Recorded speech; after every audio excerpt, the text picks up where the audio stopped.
Hello and welcome to Newsmax TV. I'm John Bachman. Right now we are talking to the chairman of the American Conservative Union, Al Cardenas. Al, as always, it's great talking with you again. Hey, John. Great to talk to you now that we're really in the home stretch of this presidential race. Yes, we are. About 40 days to go. Let's talk about the upcoming Conservative Political Action Conference on October 4th in Colorado.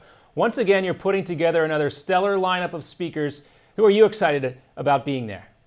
Oh, we've got the big headliner, of course, is Senator Marco Rubio, and he's going to be our keynote speaker kicking off the event on the 4th. And, of course, folks need to remember how exciting that time period will be, because the first national debate will be right there in Denver the evening of the 3rd. And kicking off at 8:30 in the morning the very next day will be our CPAC conference in Colorado, a key, as you know, state now in the elections. And not only Colorado, but the neighboring states, Nevada and Arizona and New Mexico are all critical states as well. So we're going there for a purpose, and that's to follow that debate and keep the momentum going for the movement.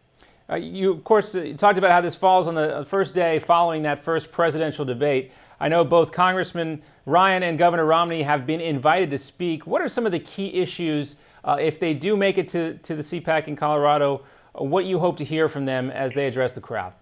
Well, we know for sure that someone from the Romney family will be there. We have to wait and see who in particular, but we're looking forward to it. Listen, if you for those folks who watched both Mitt Romney and President Obama on this 60-minute episode, I think you got a pretty good idea that Romney is going to more than hold his own. The first debate's about economic issues, domestic policy.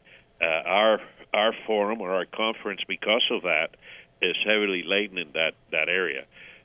Frankly, we planned our conference before this eruption of violence in the Arab world, and we may have a couple of speakers address the issue, but the bulk of our conference will be on domestic policy, economic policy, as will be the bulk of the debate in Denver.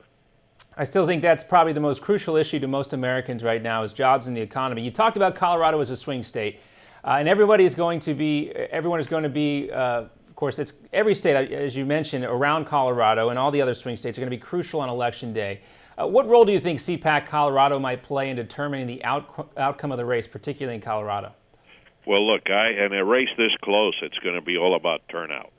And the more informed our guests are, the more excited they get about this conference and about the mission, the more work they'll do in the home stretch. It'll be 30 days before the election, or 32 days before the election.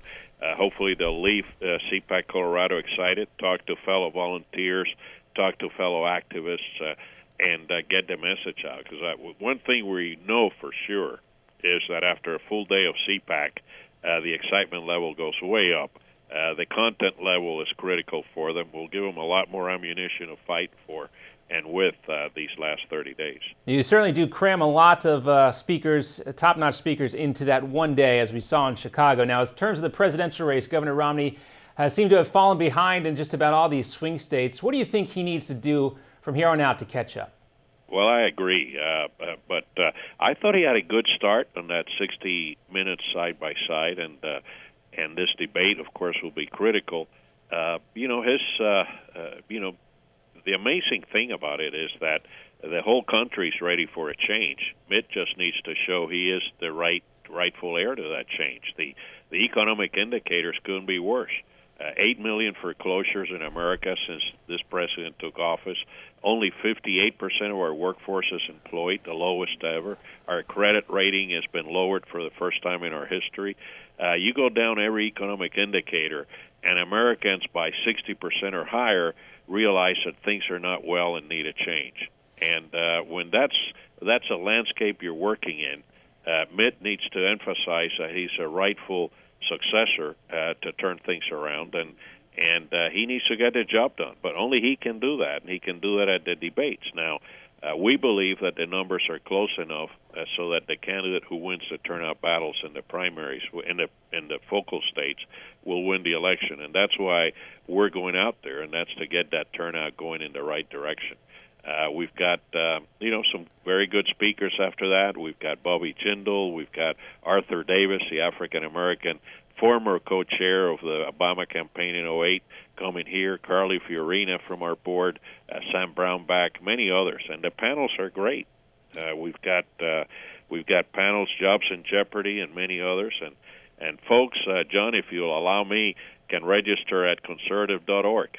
Of course. All they need to do is to get on the internet and get on conservative.org and follow all the steps and register and come. Archer Davis was a huge hit at the Republican National Convention, and I know you'll have a great turnout at CPAC Colorado. One last question before you go. I know in the past you served as the GOP chairman of Florida. Give us a prediction on what's going to happen in Florida in the presidential race and also in the crucial Senate race between Democrat Bill Nelson and Republican Connie Mack. Yeah, well, Florida for the last 4 or 5 cycles has been within a point or two of the national polls. And that's because demographically we resemble the nation. And the same is the case now. Mitt Romney seems to be on the blended numbers, a point or two ahead of Barack Obama, all well within the margin of error. And again, I think Florida will be all about turnout.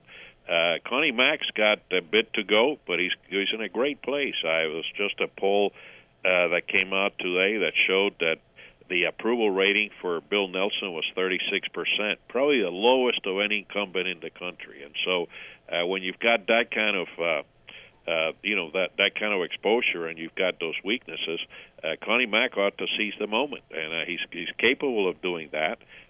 He certainly is going to have the outside funds to help him match up with Bill Nelson's big bank account, and so I think that's still gettable.